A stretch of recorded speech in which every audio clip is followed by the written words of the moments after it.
All right guys, welcome back to another video. I don't know if you guys have been looking around lately. Maybe you're taking a look at your lawn and it's just looking a little bit meh, like just not thriving coming out of winter, going into that spring as it should be.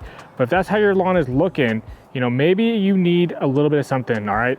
Maybe you need to aerate your lawn, and that's what we are going to be covering today, all right? Some lawn aeration, or like lawn acupuncture, basically, you know, getting some holes down into your lawn and really helping your lawn thrive and grow, all right? We're gonna go over a couple key features on what causes, you know, lawn compaction, how to go ahead and fix it, and why it is important for your lawn, all right? So first, let's jump right into what is compaction and what causes it. All right, so what causes compaction? Well, honestly, a lot of different factors can really come into compaction. It could be just heavy foot traffic, years of neglect, just mowing over and over and over again, and really just not doing anything to go ahead and relieve that compaction can really start to take an effect on your lawn. As you can see here on my neighbor's lawn, this whole strip right here has been really dark brown to start off the season. And that's just because what's happening is the lawn is so compacted, the water and the nutrients are not getting down to the root level. And what's causing it to happen is the grass is just having a very difficult time to grow. All right, so everything else really greened up nicely, but as it started to go on, this area right here started to brown out because it wasn't getting the nutrients and the water. Basically the water was just, you know, flowing right off and almost became hydrophobic.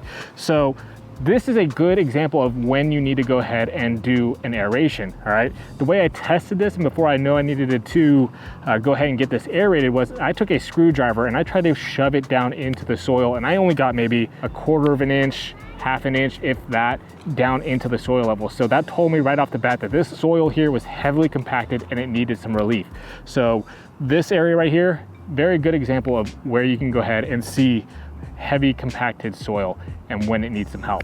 All right, so let's go ahead and jump into what can you do to go ahead and help this situation. All right guys, so there's a couple different tools that you can go ahead and utilize to go ahead and aerate your lawn. The first you'll see a lot of are like these spike aerators. Now, I'm not a huge fan of these for the main reason that it does put holes in your lawn, but all it does is kind of push the dirt around and it doesn't pull any cores out. Therefore, you're not relieving any of the compaction, you're just possibly making it worse. The other option is you can do a manual aerator, something like this here. This is my Landsy hand spike aerator, where it does pull the cores right out of the lawn. This is great for, you know, maintenance if you're doing something a small area, not something if you're gonna be doing a large, you know, over 500 square feet, even 500 square feet with this thing is a workout. If you have something very large, you're going to go with something like what we have here is going to be your mechanical aerator. So we had somebody come by and do our yard, mine and my neighbor's yard, for, you know, a pretty decent price, and it was actually relatively cheap. You can also go to your big box stores and rent these machines for fairly cheap. If you go ahead and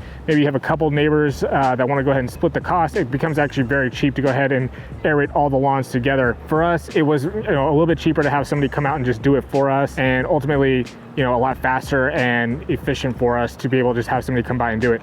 So just kind of weigh those cost differentials, but you definitely want a core aerator because using the spikes are just going to create more problems down the road for you. Okay, so now once you've gone ahead and core aerated your lawn, you're gonna get something like this. It's gonna kind of come out of your lawn. You get a bunch of these all over your lawn, these nice little cores that, you know, you've pulled out everywhere. So these are gonna go ahead and sit on your lawn. You can choose to go ahead and let these sit there and decompose in the lawn, have some nutrients kind of go back into the lawn, or you can pull them all up. It's strictly kind of an aesthetic appeal to what you want to have on your lawn. I personally like to pull them all up. To me, it's also a great time once you aerate the lawn to go ahead and do some top dressing if you want to, and overseed. So these are great opportunities to really advance your lawn into the next level of what you want to go ahead and see. So for us, we are going to pull all these cores, and then we're going to top dress with some compost and topsoil to really add some nutrients back into the lawn, and then hit it with a new overseeding just to kind of give some new seed in there, fix some patchy areas in this lawn, and really just elevate it and get it going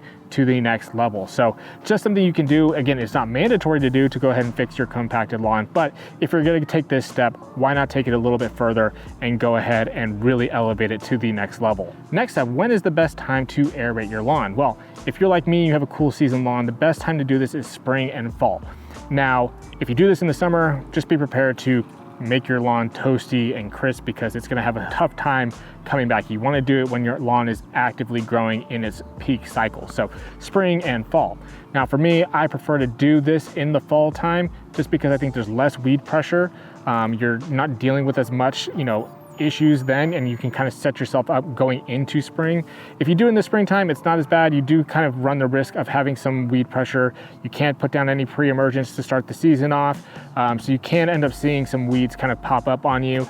But as long as you are, you know, prepared for that and can be able to battle that situation, you shouldn't have any issue at all. Those are the 2 times of the year that you should be able to aerate your lawn, spring and fall, if you are a cool season lawn owner like myself. And that's it, guys. Aerating your lawn is the easiest and fastest way to get a healthy, thicker lawn for your yard, and it makes you look like a total lawn genius at the end of the day. So let me know, guys, if you have aerated before, or if you're going to be doing it for the first time this season. If you found this video helpful, please leave a comment down below or smash that like and subscribe button. It does help the channel out a lot. And as always, guys, go out there, make it a great day, and I'm gonna see you guys on the next one.